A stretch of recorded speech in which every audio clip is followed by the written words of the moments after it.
Bonjour à tous, ça me fait plaisir de passer ce moment avec vous. Cette petite vidéo, je la filme dans une salle de yoga. On est carrément à la fin de la journée, il est 21 heures passées déjà. Et je suis toute tranquille puisque tout le monde est réuni dans une autre salle de méditation. Et moi, je pratique un soir par semaine toute seule la répétition des mantras bouddhistes.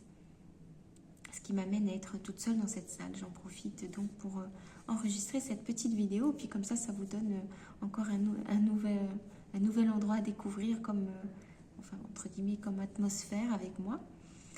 Avant de vous raconter comment s'est passée ma journée, je vous souhaite la bienvenue si c'est la première fois que vous venez sur cette chaîne. Comme d'habitude, j'aime bien accueillir les nouveaux arrivants et vous proposer d'intégrer notre petite communauté si ça vous intéresse. Je partage avec vous, vidéo après vidéo, ma façon de vivre le deuil. J'ai perdu ma sœur jumelle en début de l'année 2023 et c'était le pilier de ma vie.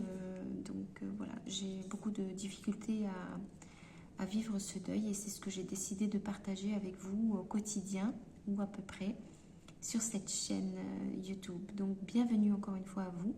Abonnez-vous si ça vous est possible, si ça vous intéresse, si vous voulez rejoindre notre petite communauté.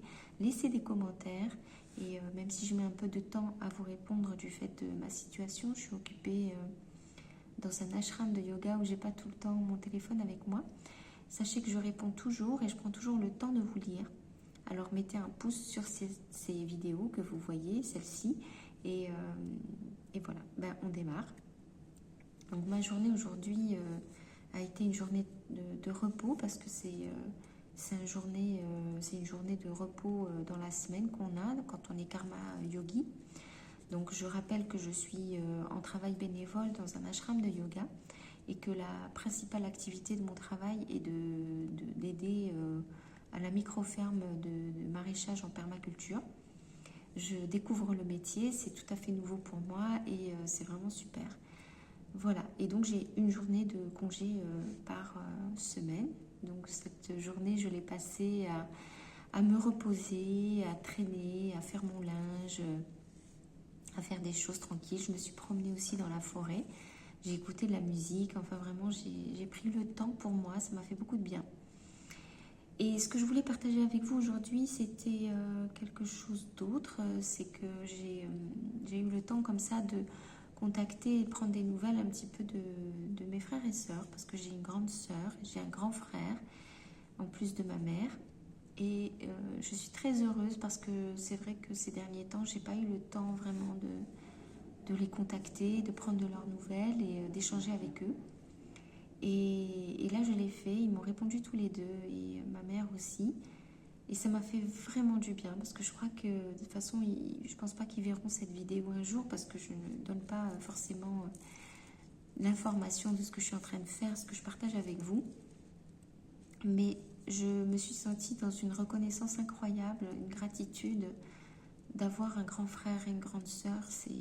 Je ressens la chance immense que j'ai parce qu'ils ne se rendent pas compte, mais tous les deux, dans leur façon de me répondre, ils sont remplis de sagesse. Et ils me disent des choses qui me font énormément de bien. Je me sens complètement enveloppée, entourée, protégée en fait. Tous les deux, c'est très différent chacun d'entre eux. Mais voilà, alors je tenais à le dire voilà, devant la caméra, que j'ai un bonheur immense à les écouter, me parler. Et surtout, ce qui m'a touchée, c'est à quel point j'ai senti qu'ils étaient complètement bouleversés par la mort de ma sœur jumelle. Donc, on n'en parle jamais parce qu'on est très pudique en fait dans notre famille. Et puis, on est tous chacun dans notre coin à essayer de survivre et de s'en sortir et de faire avec les conditions qu'on a qui sont pas toujours faciles. Et puis là, je leur demande comment ils vont et je leur parle un petit peu moi de mes difficultés, le fait que je pense à ma soeur jumelle tout le temps, je fais des cauchemars la nuit, que la journée elle est tout le temps là avec moi, que je me pose beaucoup de questions, que c'est très dur en fait. Les mois passent mais j'ai l'impression que ça change pas du tout. Et ça m'a bouleversée d'une part déjà mon frère, parce que je l'ai vu, je l'ai entendu en fait à sa voix, j'ai senti qu'il était très malheureux, pas dans sa vie, hein, mais qu'il était très touché par la mort de ma sœur, donc de notre sœur, de sa petite sœur à lui.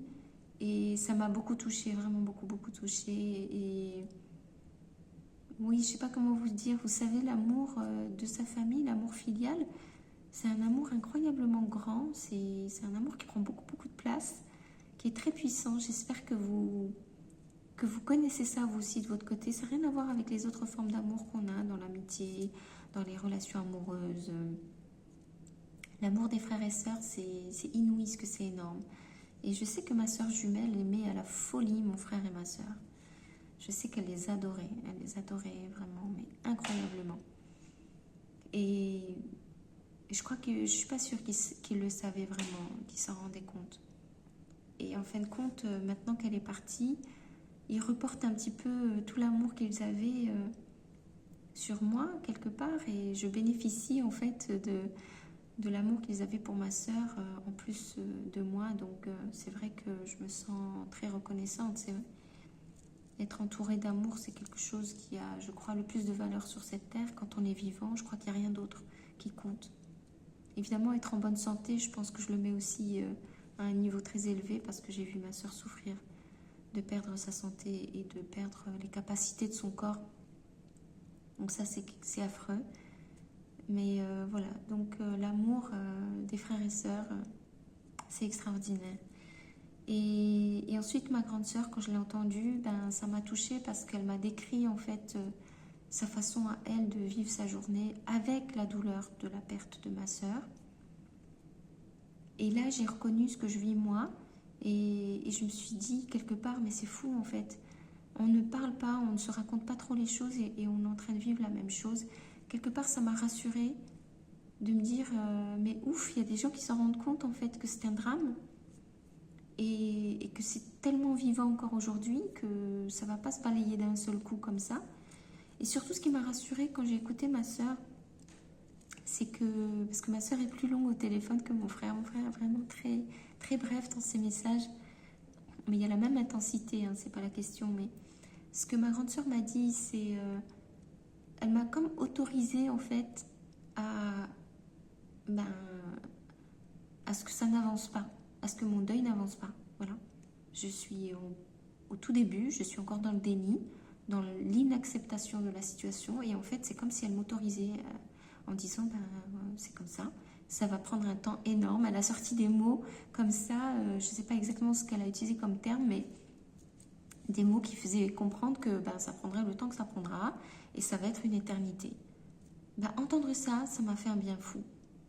Parce que c'est comme si, enfin, quelque part, il y a un espace qui se crée, qui s'ouvre et qui dit, eh bien, ça ne peut pas passer vite. Ça ne peut pas se régler comme ça. C'est pas possible. C'est pas possible. La place que ma sœur jumelle avait dans mon cœur, dans ma vie, et visiblement dans la vie de mes frères et sœurs, et donc de ma mère, et même de ma cousine, je pense à elle parce qu'elle est extrêmement affectée aussi, ça ne passera pas comme ça. Mais j'ai eu besoin d'entendre ma grande sœur me le dire. C'est tellement bon d'avoir une grande sœur et d'avoir un grand frère. Ils vous disent les choses, ils vous enveloppent en fait, ils vous montrent le chemin, ils vous guident. C'est extraordinaire. Je suis très touchée en fait, très très touchée, et je me sens très chanceuse. Et la seule chose que moi je peux faire pour les aider eux, c'est d'être la sœur jumelle de ma sœur. C'est la seule chose que je peux faire vraiment concrète, c'est-à-dire qu'en étant vivante, je laisse quelque chose de vivant de notre gémellité, et donc ma sœur jumelle n'est pas complètement morte. Ils n'ont pas perdu leurs deux petites sœurs jumelles, ils en ont perdu une. Donc voilà, c'est peut-être que je me fais des idées parce que je ne leur ai pas demandé leur avis, hein, mais je me dis que le fait que je sois vivante, eh ben, ça donne au moins ça à ma mère, ça donne au moins ça à mes frères et sœurs. Je sais que quand ils me voient, quand j'étais allée au Maroc pour enterrer ma sœur à Rabat, Et des fois, il voyait ma soeur jumelle. Quand je parlais, il suffisait que je tourne la tête un petit peu ou que je prenne une expression particulière et il voyait ma soeur jumelle, je le sais très bien. Et moi, j'avais l'impression de leur faire un cadeau. Alors que c'est pas moi qui le décide, évidemment, j'y peux rien du tout à tout ça. Et en plus, bon, je sais très bien qu'ils ne confondent pas du tout. Ils voient très bien que c'est moi, et ma soeur Selma, c'est quelqu'un d'autre. Mais il y a quand même de temps en temps un petit truc qui fait qu'on voit l'autre, en fait. Et c'est la seule chose qui me donne du bonheur aujourd'hui, c'est de me dire que par mon physique et par ma façon d'être, mon comportement et ma voix, ben ma soeur est encore vivante, quoi. Alors moi, j'en profite pas forcément, évidemment, parce que moi, je me vois pas. Là, je me vois parce que je vous vois, vous, dans la caméra, en fait, je vous regarde. Donc forcément, je me vois en miroir, mais en temps normal, je me vois pas. Donc moi, ça me manque, parce que moi, je la vois vraiment pas, ma soeur. Je l'entends pas. Mais je conçois maintenant, je comprends que j'ai perdu ma soeur jumelle, mais j'ai mon frère, j'ai ma grande soeur, que j'ai ma mère aussi, et que ça c'est une chance inouïe. Quand on commence à être dans une misère absolue dans sa vie, une misère affective, tellement on est bouleversé par ce qui nous arrive ou par les épreuves, et ben on s'aperçoit que ce qu'on a c'est un trésor inouï, et que ben, quand on en prend conscience, ça nous remplit d'amour, de joie et de sentiments de quiétude et de merveille. Je ne sais pas comment vous le dire.